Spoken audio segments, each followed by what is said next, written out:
예, 이현주 대표한테 묻겠습니다.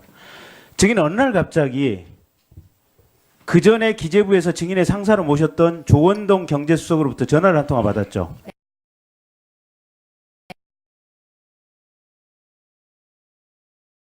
네, 맞습니다. 뜬금없이 전화를 받은 거죠. 네. 김영재 한의원이라고 김영재 병원이라고 있는데 여기서 중동 지출 사업을 구상하고 있는데 당신이 내 전직 부하였고 중동에 관한 여러 가지 일을 하고 있으니 컨설팅을 통해서 이 병원이 중동 진출할 수 있도록 좀 도와주라라는 취지의 전화였죠.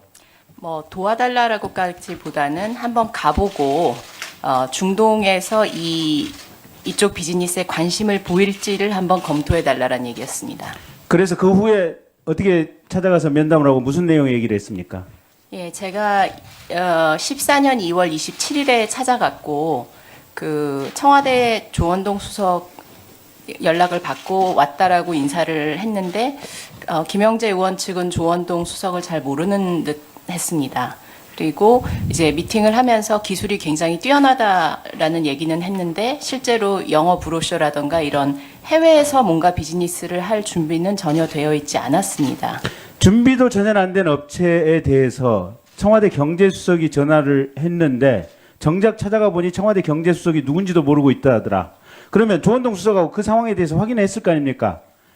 당신 전혀 모르고 있는 것 같은데 어떻게 된 거냐라고 확인해 보시지 않았습니까?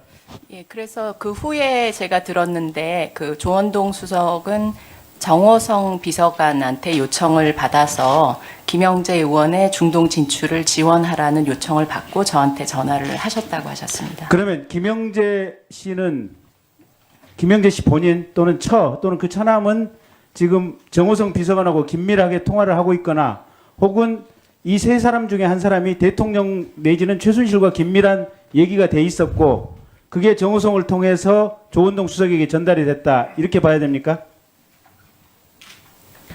결국은 이게 김영재 병원 측의 준비 부족으로 이게 이 진출을 위한 컨설팅이 성공하지는 못했죠.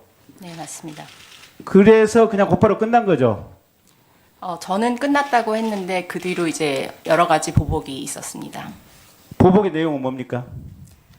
여기를 다녀온 건 14년 2월이었는데요. 14년 가을 9월 10월이 되니까 국정원에서 저를 사찰하고 있다는 얘기를 들었고 같은 시기에 조원동 수석도 국정원의 사찰을 받았다는 얘기를 들었습니다. 그 국정원 사찰과 관련해서 저희가 파악해 본 바는 국정원 직원이 지금 4명이 동시에 사찰을 했는데 한 명은 지금 기재부에 있는 증인의 동생인 서기관에게 통해서 했고 한 명의 또 다른 국정원 직원은 쿠웨이트 대사관에 상대로 해서 사찰을 했고 네.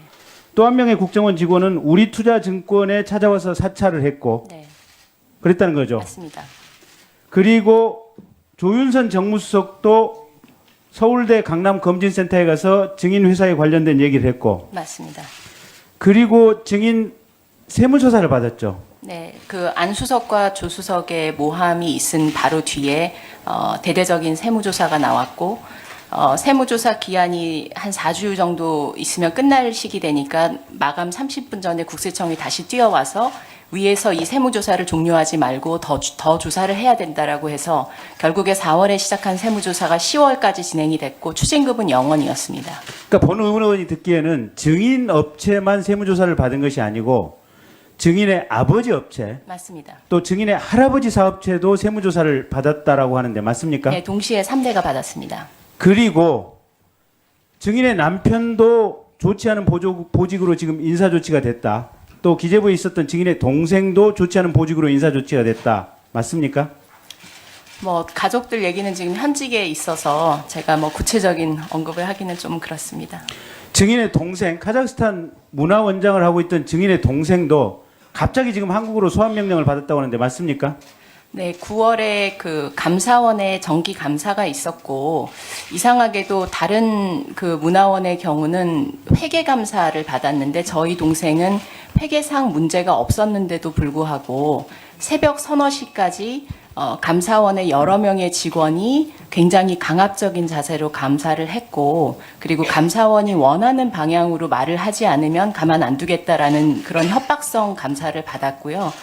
감사가 끝나자마자 며칠 뒤에 외교부에서 이 사람을 본국으로 소환해야 된다라는 그런 얘기가 나왔습니다. 그러니까 증인은 조원동 경제수석의 부탁으로 컨설팅을 위한 미팅과 이메일을 주고받은 게 한 30차례 정도에 불과하고 맞습니다. 결국 김영재 의사 측의 어떤 사업 준비가 안 돼서 불가능하다라고 회신했고 맞습니다. 그에 돈을 받은 것도 아니고 없습니다. 그런데 세무조사, 인사조치, 국정원 직원에 대한 상문이 집요하게 반복이 됐다라는 결론이죠. 맞습니다. 그리고 아까 제가 신문 보여주었던 송영길 시장 집무실에 연기를 바꾸는 모습들 상당히 편집점들이고 좀 독특한 행태 아니겠습니까? 그 부분과 연관돼서 생각할 수 있는 부분은 없겠습니까? 그 부분은 증인이 답변하기는 어려운 문제죠. 판단과 수정에 관한 문제니까.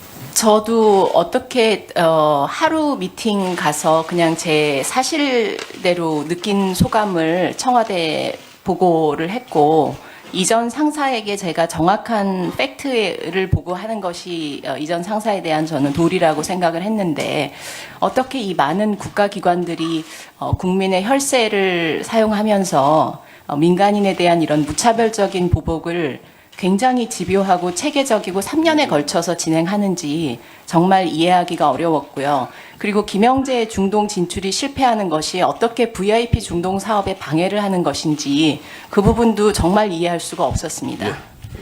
예, 수고하셨습니다. 네. 저희는 한 번 만났을 뿐이고요.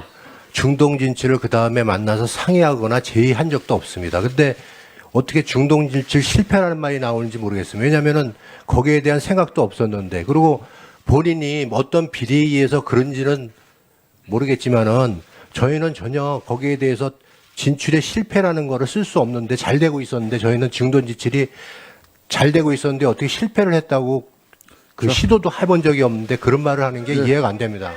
왜 본인 아버지, 할아버지 사업체가 세무조사를 받고 국정원 직원이 4명이나 떠서 각각 사찰을 하고 다니냐 그 부분에 대한 의견을 듣고 싶은 겁니다. 그러니까 저희도 이해를 못 하겠습니다. 왜냐하면 중동 진출에 대해서 우리가 뭐 요구를 하거나 같이 하자거나 한 적도 없고, 그다음에 실패라는 거는 중동 진출을 했을 때 뭐가 잘못돼야 되는데 그런 조차도 한 번 만나고 끝났는데 그게 왜 자, 이 부분에 대해서는 동료 위원들께서 좀